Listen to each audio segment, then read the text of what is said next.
एक हरे भरे गांव में, जहां खेत लहलहाते थे और चिड़ियों की चहचहाहट सुबह को और सुहाना बनाती थी, उसी गांव में हरिया नाम का एक मेहनती किसान रहता था। उसका जीवन खेतों में बीता था। सूरज उगने से पहले वह कुदाल उठाता और सूरज ढलने तक पसीना बहाता। उसकी मेहनत से खेत सोना उगलते थे, लेकिन हरिया का दिल एक चिंता से भारी था। उसके 4 बेटे रामू, श्यामू, घनश्याम और मोहन आलसी और कामचोर थे। इस मजेदार कहानी के लिए बने रहिए हमारे साथ।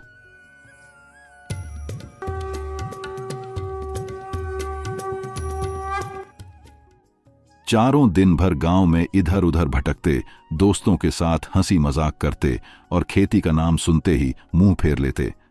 हरिया अक्सर अपने बेटों को समझाता, बेटा, मेहनत के बिना जीवन में कुछ नहीं मिलता। खेतों में पसीना बहाओ, तभी फसल लहलहाएगी। पर बेटे उसकी बातों को हवा में उड़ा देते। रामू कहता, पिताजी, आप तो हैं ना, सब संभाल लेते हैं। श्यामू हंसते हुए बोलता, खेती करना बूढ़ों का काम है, हम तो मजे करेंगे। घनश्याम और मोहन भी ऐसी ही बातें करते। हरिया का दिल टूटता, पर वह हार नहीं मानता। वह सोचता, कैसे इनके मन में मेहनत की आग जलाऊं। समय बीतता गया और हरिया की उम्र ढलने लगी। एक दिन वह गंभीर रूप से बीमार पड़ गया। उसकी सांसें धीमी हो रही थीं और उसे एहसास था कि अब उसका समय निकट है। उसने अपने चारों बेटों को पास बुलाया। कमजोर आवाज में उसने कहा, बेटों, मेरे पास ज्यादा समय नहीं बचा। मैंने तुम्हारे लिए बहुत सारा धन छिपाया है। वह सब हमारे खेत में गड़ा है। मेरे जाने के बाद उसे खोज लेना। इतना कहते कहते हरिया की आंखें हमेशा के लिए बंद हो गईं। पिता के निधन से बेटे दुखी हुए, लेकिन उनके मन में धन की बात गूंज रही थी। अंतिम संस्कार के बाद चारों भाइयों ने आपस में सलाह की। रामू ने उत्साह से कहा, पिताजी ने खेत में धन गड़ा है, चलो उसे खोजें। श्यामू ने सपने देखते हुए कहा, अगर वह धन मिल गया तो हमें जिंदगी भर मेहनत नहीं करनी पड़ेगी। घनश्याम और मोहन भी जोश में आ गए। अगले दिन सूरज उगते ही चारों भाई खेत में पहुंच गए। उन्होंने फावड़े, कुदाल और कुल्हाड़ियां उठाईं और खेत की खुदाई शुरू कर दी। दिन रात मेहनत करते हुए उन्होंने खेत का हर कोना खोद डाला। मिट्टी उलट पुलट हो गई, पसीने से उनकी कमीजें भीग गईं, पर धन का कोई अता पता नहीं मिला। थकान और निराशा से भरे रामू ने गुस्से में कहा, पिताजी ने हमें बेवकूफ बनाया। श्यामू ने भी हताशा में कहा, इतनी मेहनत बेकार गई।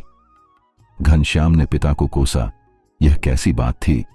लेकिन मोहन चुपचाप सोच में डूब गया। उसने कहा, भाइयों, हमने इतना खोदा है तो क्यों ना इस खेत में कुछ बो दें। बारिश का मौसम आने वाला है। चारों भाइयों ने सोचा कि अब खेत तैयार है तो उसका उपयोग करना चाहिए।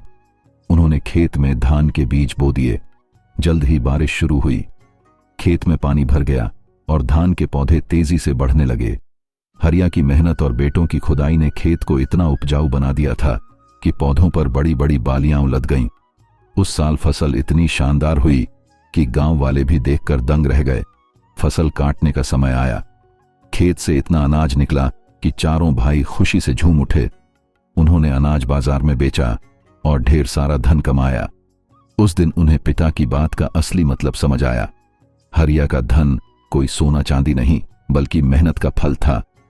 खेत की खुदाई में जो पसीना बहाया, वही उनकी असली दौलत बनकर सामने आया। इस घटना ने चारों भाइयों को बदल दिया। वे समझ गए कि मेहनत ही वह चाबी है जो जीवन के सारे ताले खोलती है। इसके बाद वे मन लगाकर खेती करने लगे। नए नए प्रयोग किए, फसलों की देखभाल की और अपने परिवार को समृद्ध बनाया। गांव में उनकी मेहनत की चर्चा होने लगी। लोग कहते, हरिया के बेटों ने अपने पिता का नाम रोशन कर दिया। परिश्रम ही सच्चा धन है। जो मेहनत करता है वही जीवन में सुख और समृद्धि पाता है। अगर आपको यह कहानी पसंद आई हो और इससे आपको कुछ सीखने को मिला हो तो हमारे चैनल कथा कहानी को जरूर लाइक करें, सब्सक्राइब करें और बेल आइकन दबाएं, ताकि आप अगली प्रेरणादायक और दिल को छू जाने वाली कहानियों को सबसे पहले सुन सकें। आपकी एक लाइक और कमेंट हमें नई कहानियां लाने की ताकत देती है, क्योंकि हर कहानी में छिपा होता है एक जीवन बदलने वाला संदेश। तो इसी तरह हमेशा रहिए हमारे साथ।